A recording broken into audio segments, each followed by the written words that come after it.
तो यार अगर तुम्हें इधर उधर घूम कर भी अगर तुम फील करना चाह रहे हो कि जो तुम्हारे पास चीज़ें हैं उनके लिए तुम ग्रेटफुल रहो, लेकिन अगर तुम कर नहीं पा रहे हो, तुम उस चीज़ में सक्सेसफुल नहीं हो पा रहे हो, मतलब in the terms of that thinking या that kind of mindset, अगर तुम उस लेवल को अचीव नहीं कर पा रहे कि तुम ये जो कपड़ा पहना हुआ है इसके लिए ग्रेटफुल हो और तुम्हें इसकी अहमियत भी पता है, तो तुम्हें क्या करना चाहिए?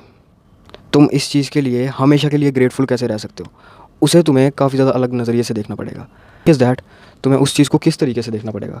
तुम्हें उस चीज़ को एक तरह से इस तरह से समझना पड़ेगा कि एक ऐसा लड़का जिसके माँ बाप ने बहुत कमाया और उससे उसे मिल गया, तो वो उसे इसलिए मिला है क्योंकि उसका इतना दिमाग कैपेबिलिटी नहीं रखता कि भगवान ने उसे वो चीज़ पहले से देकर रखी है जिसके ऊपर उसे स्ट्रेस ना देना पड़े, जिसके ऊपर उसे स्ट्रेस ना देना पड़े, ताकि वो आगे आने वाली एक्सटर्नल मटीरियल फैक्टर्स को गेन कर पाए।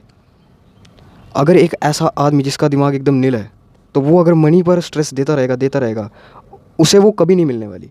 लेकिन अगर उसे वो पहले से मिल गई चीज़, तो अब उस चीज़ पर उसे स्ट्रेस देने की ज़रूरत नहीं है। अब उस चीज़ से वो किसी आगे वाली चीज़ को अचीव करने के लिए स्ट्रेस दे सकता है। इसे एक और एग्जांपल से समझते हैं, जैसे हमने पिछली वाली वीडियो में ली थी, बॉडी की या फिर हेल्थ की तुम्हारी एग्जांपल ले लेते हैं। सोचो एक ऐसा इंडिविजुअल जिसको भगवान ने पैदा किया है एक हाथ के बगैर उसे पैदा किया है।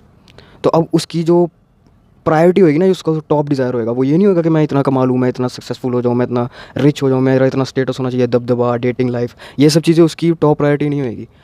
उसकी प्रायोरिटी है, उसकी एक अंदर से जो इच्छा आएगी वो पहली यही होगी कि मैं किसी ना किसी तरह से इस चीज़ को फिक्स कर लूँ। या फिर समझ लो अगर तुम्हें गंजा ही कर दिया भगवान ने, तो तुम्हारी टॉप प्रायोरिटी ये नहीं होगी कि मैं सुंदर दिखूँ, गीगाचार दिखूँ, मैं PSL दिखूँ।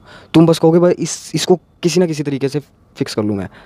तो जब उस चीज़ को तुम फिक्स करोगे, फिर तुम आगे वाली चीज़ों पर ध्यान दे पाओगे।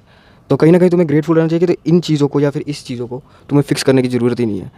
तुम्हें भगवान ने वो पहले से दी हुई है, ताकि तुम्हें इस चीज़ पर या इस चीज़ पर गौर ना करना पड़े, आगे वाली चीज़ों पर गौर ना पड़े। So that's all for the day. Just stay positive.